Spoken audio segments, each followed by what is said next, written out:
آج کی گفتگو کا موضوع ہے ذکر الہی، اللہ کو یاد کرنا۔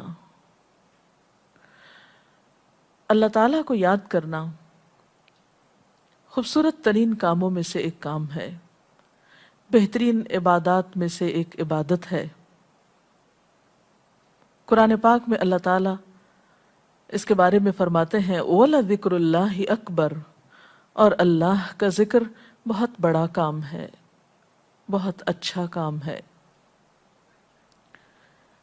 حقیقت یہ ہے کہ انسان جس چیز سے محبت کرتا ہے اس کو ضرور یاد کرتا ہے، اس کا ذکر کرتا ہے، دل ہی دل میں بھی اور زبان سے بھی، کیونکہ جس چیز کی محبت انسان کے دل میں ہوتی ہے وہ چیز زبان پر آ کر رہتی ہے۔ یہ ہو نہیں سکتا کہ ہم اللہ تعالیٰ سے محبت کرتے ہوں، دل میں اس کو یاد کرتے ہوں، پھر زبان سے اس کا ذکر کرنا بھول جائیں۔ ذکر الہی تو بندہ مومن کی زندگی میں غیر محسوس طریقے سے شامل ہو جاتا ہے۔ اس کی اس طرح عادت ہو جاتی ہے کہ انسان اٹھتے بیٹھتے چلتے پھرتے تنہائی میں سب کے بیچ میں بیٹھ کر اپنے رب کو یاد کرتا رہتا ہے، دل ہی دل میں یا زیر لب وہ اپنے رب کو کسی حال میں بھی نہیں بھولتا۔ اور بھولے بھی کیوں؟ اس لیے کہ اس کی ذات پر رب کے احسانات ہر ایک سے بڑھ کر ہیں، اس کی نگاہیں ہر طرف رب کے کمالات دیکھتی ہیں، وہ ہر طرف رب کی نعمتوں کو دیکھ کر سرشار ہوتا رہتا ہے۔ وہ جس طرف بھی نظر اٹھاتا ہے وہیں اس کو رب کی قدرت اور تخلیق نظر آتی ہے، اپنے سامنے، دائیں بائیں، اوپر نیچے، ہر طرف زمین آسمان، جو کچھ بھی بنا ہوا ہے، جو کچھ بھی پھیلا ہوا ہے، وہ سب اس کے رب کا بنایا ہوا ہے۔ پھر وہ اس رب کو کیسے بھلا سکتا ہے؟ قرآن پاک میں اہل ایمان کو ذکر کرنے کی تلقین کی گئی ہے۔ اللہ سبحانہ وتعالیٰ فرماتے ہیں فَاذْكُرُونِي أَذْكُرْكُمْ، تم مجھے یاد کرو، تم میرا ذکر کرو، میں تمہیں یاد کروں گا۔ ایک اور جگہ پر فرمایا وَاذْكُرْ رَبَّكَ فِي نَفْسِكَ تَضَرُّعًا وَخِيفَةً وَدُونَ الْجَهْرِ مِنَ الْقَوْلِ بِالْغُدُوِّ وَالْآصَالِ وَلَا تَكُن مِّنَ الْغَافِلِينَ، اور اپنے پروردگار کو دل ہی دل میں عاجزی اور خوف کے ساتھ اور آہستہ آواز سے صبح و شام یاد کرتے رہو، اور دیکھنا غافل نہ ہونا، یعنی رب کی یاد سے کبھی بھی غفلت اختیار نہ کرنا۔ ایک اور جگہ پر فرمایا وَاذْكُرُوا اللَّهَ كَثِيرًا لَعَلَّكُمْ تُفْلِحُونَ، اور اللہ کا ذکر کرو کثرت کے ساتھ، بہت زیادہ۔ کیوں؟ لَعَلَّكُمْ تُفْلِحُونَ، تاکہ تم فلاح پاؤ، کامیاب ہو جاؤ۔ اس سے پتہ چلتا ہے کہ اللہ تعالیٰ کو یاد کرنا کامیابی کی علامت ہے، اللہ کے ذکر میں کامیابی کی ضمانت ہے۔ مومن مردوں اور عورتوں کی صفت قرآن پاک میں یہی بیان کی گئی ہے کہ وہ بہت زیادہ اللہ کا ذکر کرنے والے ہوتے ہیں۔ سورۃ الاحزاب میں آتا ہے وَالذَّاكِرِينَ اللَّهَ كَثِيرًا وَالذَّاكِرَاتِ، اور اللہ کا ذکر کرنے والے مرد اور اللہ کا ذکر کرنے والی عورتیں جو کثرت سے اللہ کا ذکر کرتی ہیں۔ کثیراً اعد اللہ لہم مغفرۃ واجرا عظیما، اللہ نے ان کے لیے بخشش اور بہت بڑے اجر کا وعدہ کر رکھا ہے۔ اور پھر یہ کہ ذکر کرنے کے لیے کوئی خاص وقت مقرر نہیں، انسان ہر حال میں ذکر کر سکتا ہے، ہر وقت میں ذکر کر سکتا ہے۔ نبی صلی اللہ علیہ وسلم کے بارے میں آتا ہے کان یذکر اللہ فی کل احیانہ، آپ ہر وقت میں، یعنی ہر قسم کے وقت میں، یعنی دن میں یا رات میں، صبح میں یا شام میں اللہ کا ذکر کیا کرتے تھے۔ حدیث پاک میں آتا ہے، حضرت ابو موسیٰ اشعری سے روایت ہے مثل الذی یذکر ربہ والذی لا یذکرہ مثل الحی والمیت، رواہ البخاری۔ آپ صلی اللہ علیہ وسلم نے فرمایا اس شخص کی مثال جو اپنے رب کا ذکر کرتا ہے زندہ انسان کی طرح ہے، اور اس کی مثال جو اپنے رب کا ذکر نہیں کرتا مردہ شخص کی طرح ہے۔ گویا ذکر کرنے والا اور نہ کرنے والا ان دونوں کے درمیان اتنا ہی فرق ہے جتنا ایک زندہ اور مردہ انسان میں فرق ہوتا ہے. اور یہ فرق کتنا بڑا ہے. یعنی انسان تو وہی ہوتا ہے، لیکن زندہ انسان میں اور مردہ انسان میں زندگی اور موت کا فرق ہے. بالکل اسی طرح جو شخص اپنے رب کو یاد کرتا ہے، اس کا ذکر کرتا ہے، اس کے اندر ایک زندگی ہے، اس کے اندر ایک خاص خوشی ہوتی ہے، اطمینان ہوتا ہے. اور وہ جو نہیں کرتا اس کا دل مردہ ہوتا ہے، اس کے اندر زندگی کی کوئی امنگ نہیں ہوتی. ایک اور حدیث میں آتا ہے، نبی صلی اللہ علیہ وسلم نے فرمایا، اللہ تعالیٰ فرماتا ہے میں اپنے بندے کے خیال کے مطابق ہوتا ہوں یا خیال کے ساتھ ہوتا ہوں. جو خیال وہ میرے بارے میں رکھتا ہے میں اسی کے مطابق اس کے ساتھ معاملہ کرتا ہوں، اور میں اس کے ساتھ ہوتا ہوں جب وہ مجھے یاد کرتا ہے. گویا ذکر کرنے والے اللہ کی مدد کے مستحق ہوتے ہیں. یعنی اللہ ایسے بندوں کے ساتھ ہوتا ہے جو ذکر کرتے رہتے ہیں. اگر وہ مجھ کو اپنے دل میں یاد کرتا ہے تو میں بھی اس کو اپنے دل میں یاد کرتا ہوں، اور اگر وہ مجھے کسی جماعت میں بیٹھ کے یعنی کسی گروپ میں یعنی کہ پبلک میں بیٹھ کے یاد کرتا ہے تو میں اس کو اس سے بہتر جماعت میں یاد کرتا ہوں، یعنی فرشتوں کی جماعت میں یاد کرتا ہوں. تو گویا فَاذْكُرُونِی أَذْكُرْكُمْ، تم مجھے یاد رکھو میں تمہیں یاد رکھوں گا. تو جو شخص بھی یہ چاہتا ہو کہ اللہ تعالیٰ اس کو یاد رکھے، اس کی مشکل میں اس کی مدد کرے، تو اس کے لیے کیا ضروری ہے کہ پھر وہ ذکر کرتا رہے. اور ذکر تمام عبادات کو خوبصورت بناتا ہے. مثلا روزہ رکھنا ایک عبادت ہے، لیکن جس روزے میں ذکر الہی ہو اس کا اجر و ثواب کئی گنا بڑھ جائے گا. حج ایک عبادت ہے بذات خود، حج کا سفر ایک عبادت ہے، لیکن اس سفر میں انسان اگر ذکر الہی کرتا رہے تو اسی حج کا ثواب کئی گنا بڑھ جائے گا. اور نماز تو سراسر ہے ہی اللہ کی یاد کا نام. اقم الصلاۃ لذکری، نماز قائم کرو میری یاد کے لیے. اللہ کے ذکر کا بہترین طریقہ ہے. ایک اور موقع پر آپ صلی اللہ علیہ وسلم سے جب یہ پوچھا گیا کہ سب سے اچھی نماز کس کی، سب سے اچھا روزہ کس کا، سب سے اچھا حج کس کا، سب سے اچھا مجاہد کون، تو آپ صلی اللہ علیہ وسلم نے ہر بار یہی جواب دیا کہ جو اپنے ان کاموں میں ذکر الہی کثرت کے ساتھ کرے. اور ذکر کرنے والے ہر میدان میں آگے نکل جاتے ہیں. حدیث پاک میں آتا ہے نبی صلی اللہ علیہ وسلم نے فرمایا مفردون سبقت لے گئے. لوگوں نے پوچھا کہ یہ مفردون کون ہیں؟ فرمایا وہ مرد جو کثرت کے ساتھ اللہ کا ذکر کرتے ہیں اور وہ عورتیں جو کثرت کے ساتھ اللہ کو یاد کرتی ہیں. اور یہاں آپ نوٹ کر رہے ہیں خاص طور پر مردوں کے ساتھ ساتھ عورتوں کا ذکر بھی ملتا ہے. حضرت عبداللہ بن بصر فرماتے ہیں کہ ایک شخص نے عرض کیا یا رسول اللہ صلی اللہ علیہ وسلم، بے شک اسلام کے احکام مجھ پر بہت ہیں، یعنی ذمہ داریاں بہت ہیں، کرنے کے کام بہت ہیں. آپ مجھے کوئی ایسی بات بتائیں جسے میں اپنے لیے لازم کر لوں، یعنی میرے لیے آسان ہو اور میں پابندی سے کر سکوں. تو آپ صلی اللہ علیہ وسلم نے فرمایا لا یزال لسانک رطبا من ذکر اللہ، کہ ایک چیز پابندی سے پکڑ لو، اور وہ کیا کہ تیری زبان ہمیشہ اللہ کے ذکر سے تر رہے، ہر دم اللہ کو یاد کرتے رہو. اور یہ حقیقت ہے کہ انسان کوئی بھی کام کر رہا ہو، مثلا خواتین کھانا پکا رہی ہیں، گھر صاف کر رہی ہیں، واک کر رہی ہیں، کوئی بھی کام کر رہی ہیں اس طرح کا، تو اس میں ساتھ ساتھ اللہ کی یاد کرتی رہیں. سبحان اللہ، الحمدللہ، اللہ اکبر، استغفر اللہ، لا الہ الا اللہ، ان اذکار کا ورد کرتے رہیں، تو اس میں کام بھی ہوتا رہے گا اور اس کے ساتھ ساتھ اللہ کی یاد بھی ہوتی رہے گی. خصوصی طور پر دو کلمات ایسے ہیں جن کے بارے میں بہترین اجر کی خوشخبری سنائی گئی. آپ صلی اللہ علیہ وسلم نے فرمایا کلمتان، دو کلمات ایسے ہیں خفیفتان علی اللسان، جو زبان پہ بہت ہلکے ہیں، یعنی پڑھنے میں کچھ مشکل نہیں، ثقیلتان فی المیزان، میزان میں بہت بھاری ہیں، حبیبتان الی الرحمن، رحمان کو بہت محبوب ہیں. اور وہ کیا ہیں؟ سبحان اللہ و بحمدہ، سبحان اللہ العظیم.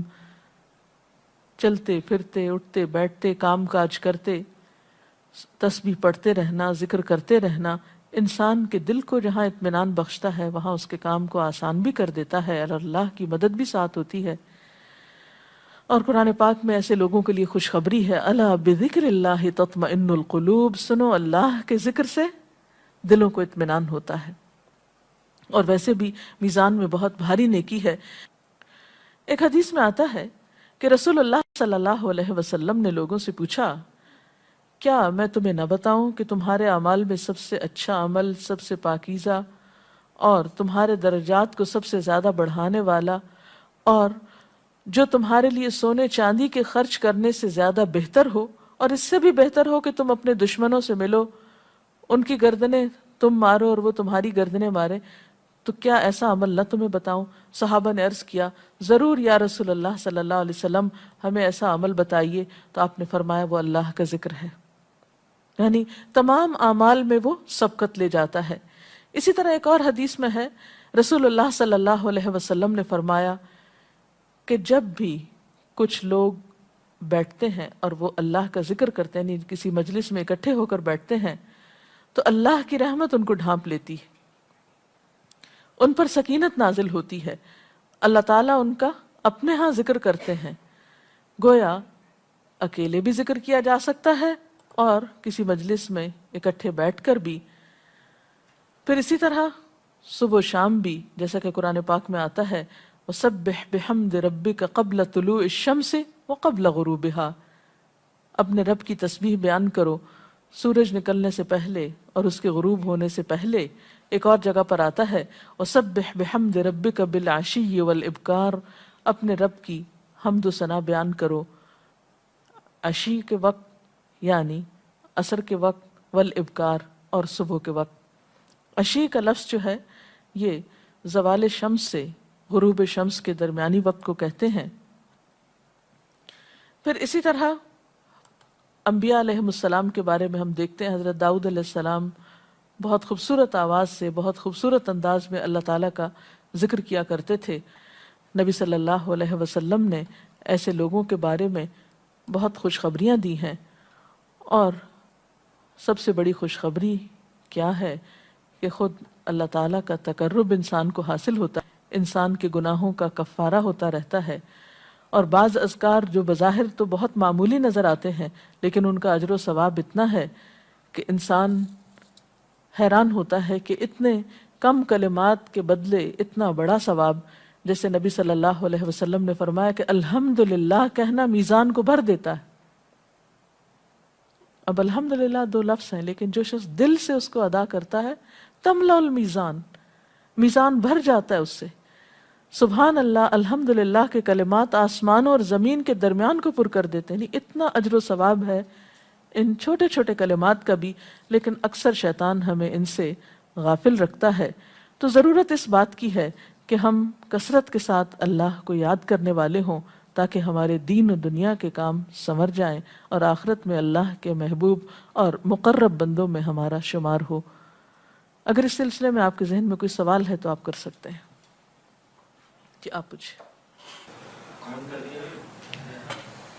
محترم ڈاکٹر صاحبہ، ہمیں آپ بتائیں گے کہ مسنون اذکار کی طرف ہمیں رہنمائی فرمائیے۔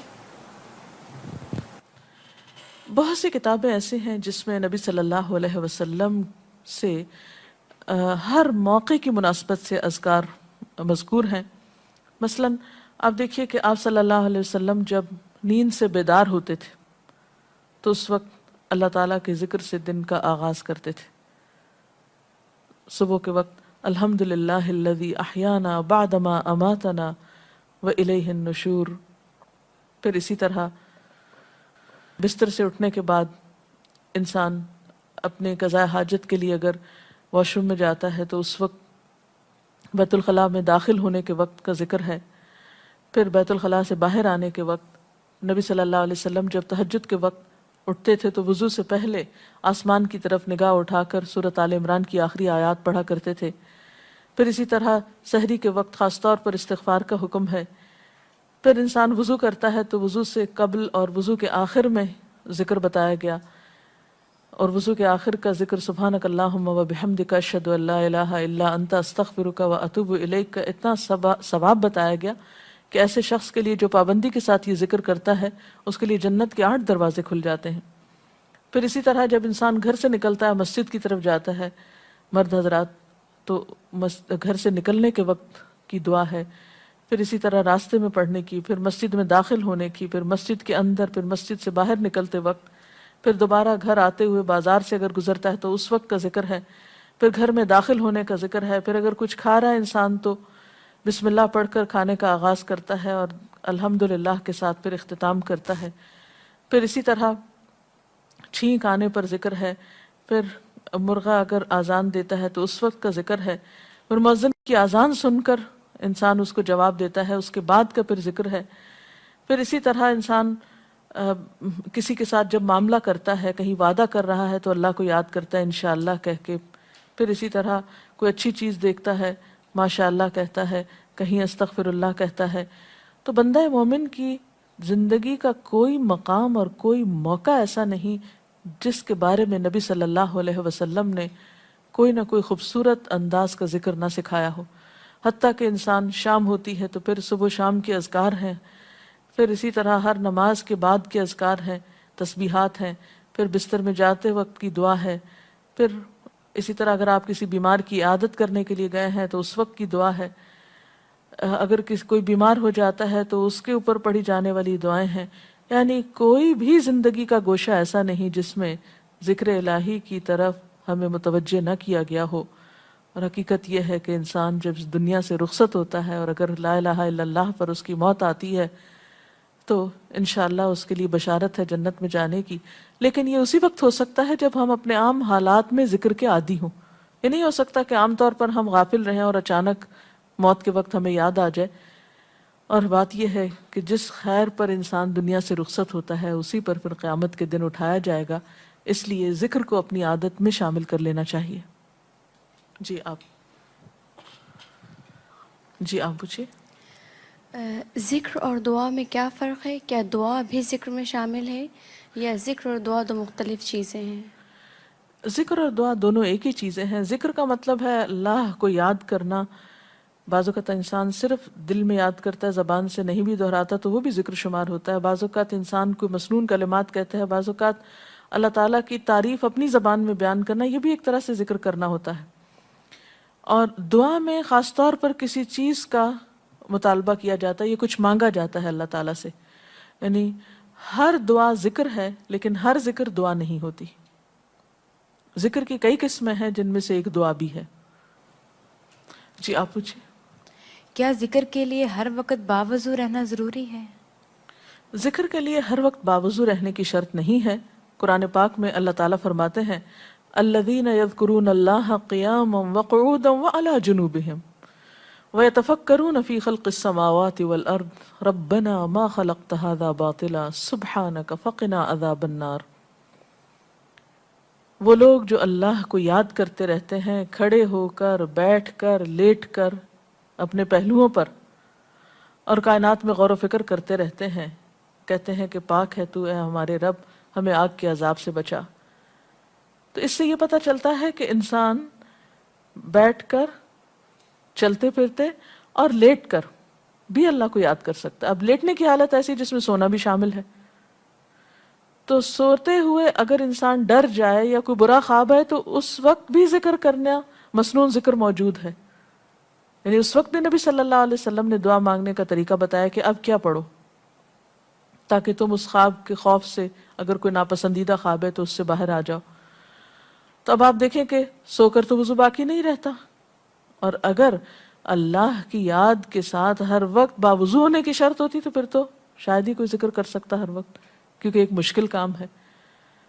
وضو نماز کے لیے شرط ہے، نماز وضو کے بغیر نہیں ہوتی، لیکن ذکر آپ وضو کے بغیر کر سکتے ہیں، اور اس میں درود شریف بھی شامل ہے، آیت کریمہ بھی شامل ہے۔ ہاں افضل ہے اگر آپ کو توفیق اللہ نے دی کہ آپ وضو کے ساتھ ہیں اور وضو کے ساتھ ذکر کریں، لیکن اگر باوضو نہیں ہے تو ذکر سے آپ کو کوئی چیز روک نہیں سکتی، الا یہ کہ آپ بیت الخلاء میں ہیں، اس وقت ذکر نہیں کرنا چاہیے۔ ادروائز آپ عام روٹین کے نارمل کاموں میں اللہ تعالیٰ کو یاد کر سکتے ہیں، خواہ وضو سے ہوں یا بغیر وضو کے ہوں۔ جی آپ قرآن پاک جو ہم پڑھ رہے ہوتے ہیں تو کیا ضروری ہے کہ ہم بہت پراپرلی بیٹھ کر پڑھیں یا ہم ٹیک لگا کے یا ہم اپنے بستر پہ بھی پڑھ سکتے ہیں؟ افضل تو یہی ہے، پسندیدہ یہی ہے کہ انسان با ادب بیٹھے، لیکن اگر آپ قرآن پاک کا کچھ حصہ زبانی یاد کیے ہوئے ہیں، کچھ صورتیں ایسی آپ کو آتی ہیں اور آپ چلتے پھرتے ان کی دہرائی کرنا چاہتے ہیں تو ایسا بھی کر سکتے ہیں۔ اجتماعی ذکر کی کیا کیا صورتیں ہو سکتی ہیں؟ اجتماعی ذکر میں قرآن پاک کا پڑھنا، پڑھانا، سیکھنا، سکھانا، اس کو یاد کرنا، یہ تمام چیزیں آتی ہیں۔ اس کے ساتھ ہی آج کا پروگرام کا وقت ختم ہوتا ہے، اجازت چاہتے ہیں۔ السلام علیکم ورحمۃ اللہ وبرکاتہ۔ اللہ اکبر، اللہ اکبر، لا الہ الا اللہ، اللہ اکبر، اللہ اکبر وللہ الحمد۔